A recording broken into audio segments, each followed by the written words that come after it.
E se Venezia non fosse altro che la proiezione del nostro mondo interiore? Signorile, goliardica, scherzosa e severa. Un curioso via vai di anime, ma allo stesso tempo di anfratti bui e solitari, costantemente ferita, ma allo stesso tempo raggiante. Se Venezia non fosse Venezia, non la potresti nemmeno immaginare. Ecco perché porta in sé la carica esplosiva del fascino disarmante, erotico ed eroico.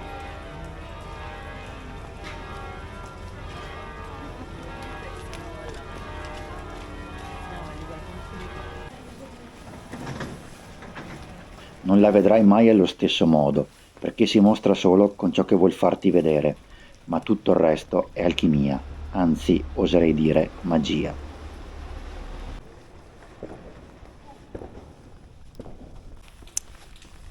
Ciao amici, bentornati sul canale, benvenuti in un nuovo video e benvenuti ancora a Venezia.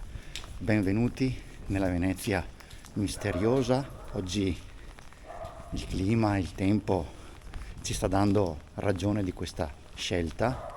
Siamo nella Venezia meno conosciuta, meno visitata, però poi sul finale ci sarà anche una sorpresa. Intanto andiamo, siamo già nel Sestriere di Castello e quindi adesso vi porto a vedere un paio di cosette interessanti. Vamos! La prima tappa di questo video è Cortenova, dove nel 1630, durante la peste nera, tutti i residenti furono protetti. Si narra che una donna ebbe una visione miracolosa della Madonna che le disse di dipingere un quadro rappresentante la sua immagine, quella di San Rocco, San Sebastiano e Santa Giustina, ed appenderla alla parete del sottoportego Zorzi. Per poter contagiare, la peste avrebbe dovuto attraversare il portico. L'immagine fermò il morbo, che cadde a terra proprio nel punto dove oggi compare la pietra rossa, simbolo della sconfitta della peste che si dileguò lasciando libera la Serenissima. È proprio qui, in questo punto, su questa pietra rossa, la peste cessò di esserci. Ma adesso spostiamoci, restiamo sempre a Castello per andare a vedere un'altra cosa interessante ed un'altra leggenda.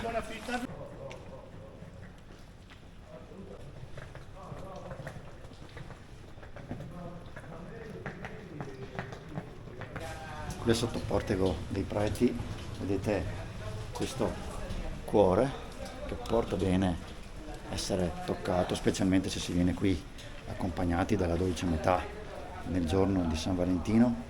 Questo è il cuore che narra della storia di Orio e Melusina.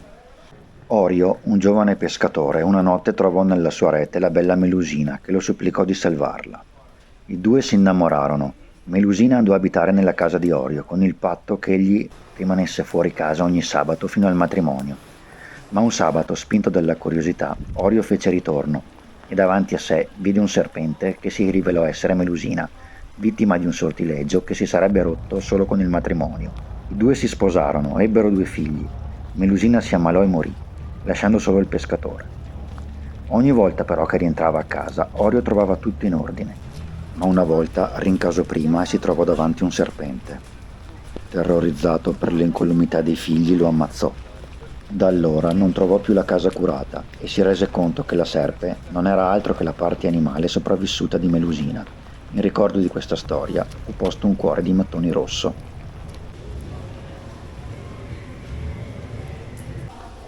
Oh, colgo l'occasione per entrare dentro al Palazzo delle Prigioni. Questa mostra non sapevo ci fosse, però visto che ci sono, vediamo anche questa. Questa è una sorpresa assoluta anche per me. Il Palazzo delle Prigioni è uno dei primi carceri d'Europa, sede dei Signori della Notte, la terribile polizia del tempo, con il loro tribunale e le fredde celle.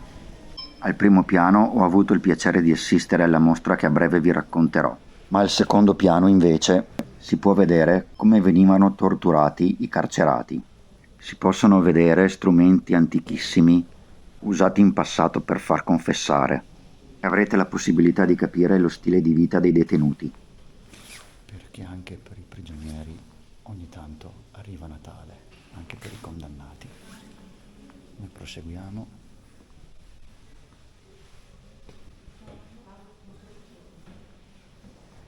In questa mostra ho avuto modo di vedere documenti ed oggetti segreti e leggende millenarie della Serenissima.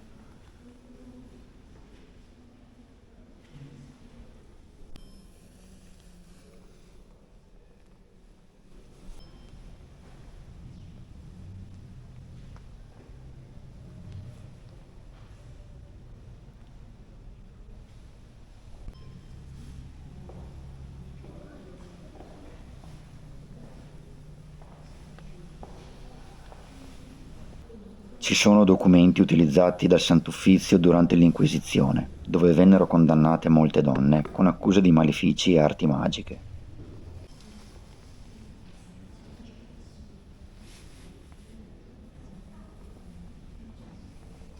È una mostra che ci riporta nel Medioevo, anche se penso che il Medioevo non sia ancora passato. Questa mostra verrà esposta fino al 20 di marzo 2024, quindi siete ancora in tempo per andare a vederla.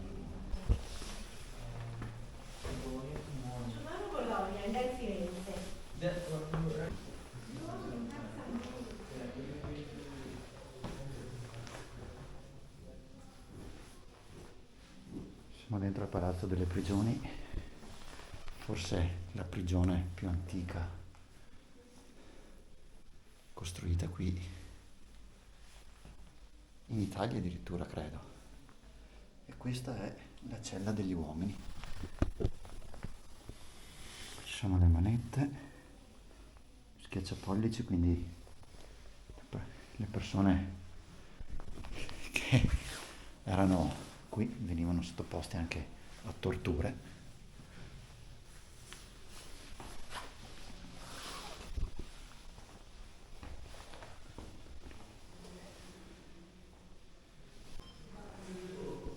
E difatti questa è la sala del tormento.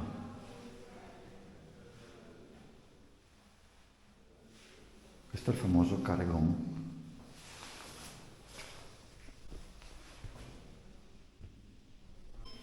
Qui invece abbiamo il tormento della corda.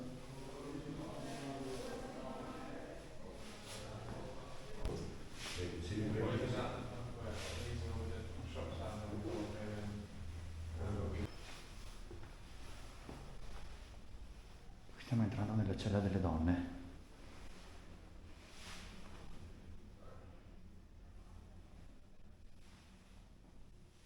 E vi assicuro che appena entrato qui ho provato un senso di disagio pazzesco. Mamma mia.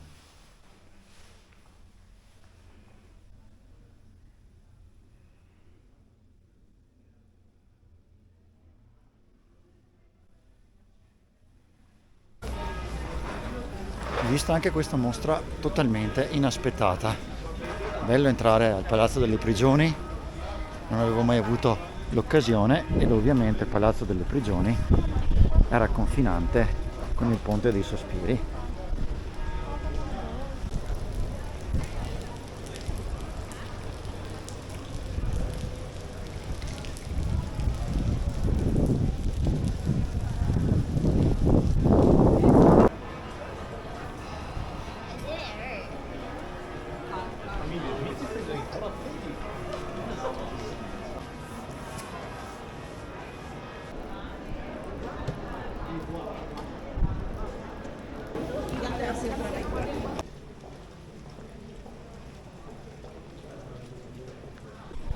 Eccoci arrivati a Palazzo Zaguri e andiamo a vedere anche questa mostra esoterica.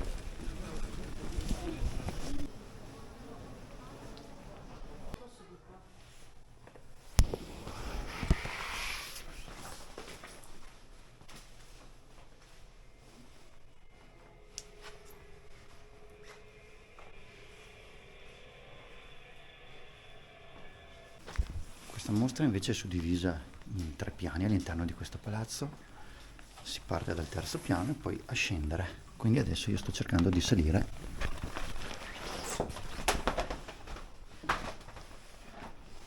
una comoda guida dove si può seguire tutto quanto.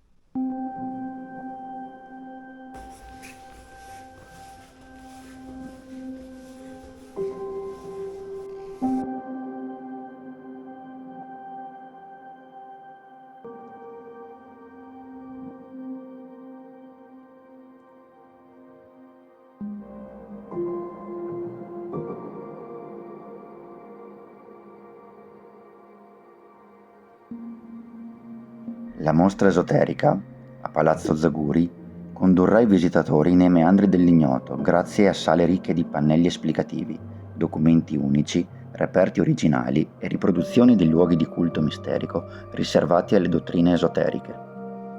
Spesso, erroneamente, si associa il termine esoterico alle pratiche più diffuse a livello popolare, come stregoneria, arti magiche, malocchio, spiritismo, società segrete e satanismo. Per quello, nella prima parte della mostra, saranno proprio la storia e i reperti di queste pratiche a venire esposti e trattati per primi, e costituiranno il primo passo del percorso espositivo per chiarire le sfere di pertinenza delle varie materie. Ma tutto ciò che realmente è esoterico non è in questa parte della mostra.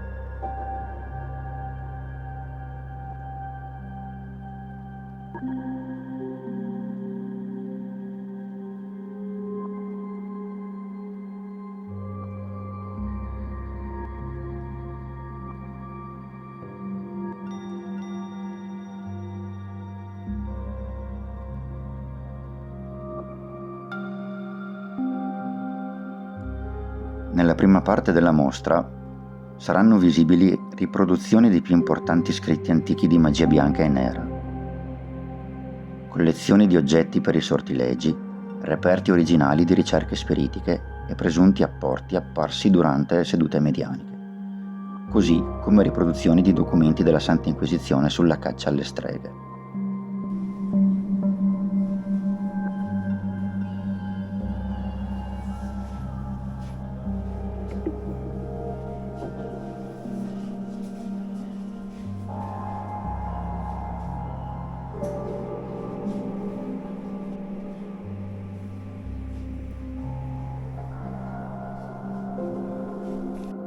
Gli spazi della seconda parte della mostra saranno invece dedicati a massoneria, templarismo, martinismo, rosacrucianesimo, sciamanesimo, ermetismo, alchimia.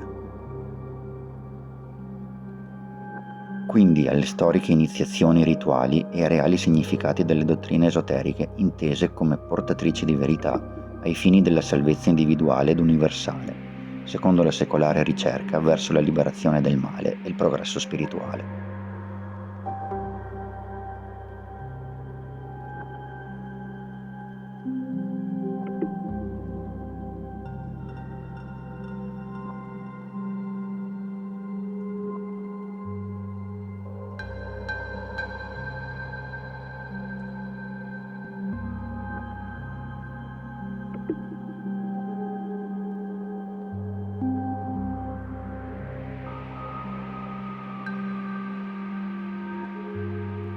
Secondo me, questa mostra non è assolutamente adeguata a tutti. Con la tendenza attuale di banalizzare tutto, è molto facile cadere in stereotipi ed è ancora molto più facile cadere nell'inganno.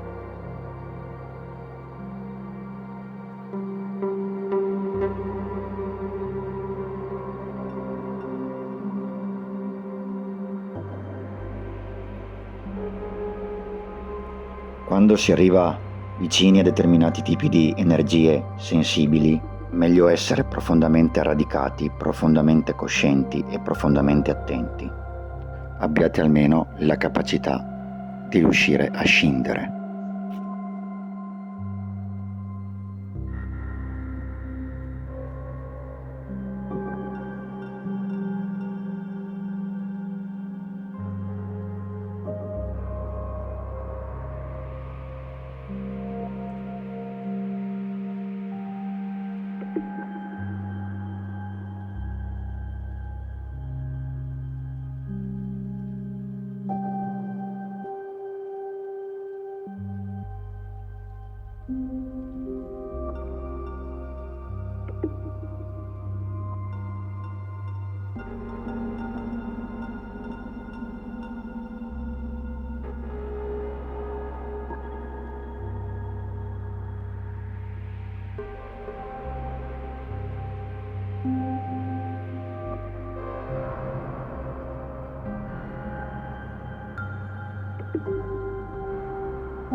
Sono assolutamente convinto che certe tematiche non debbano diventare popolari, perché la massa non ha mai raggiunto un livello di consapevolezza così importante.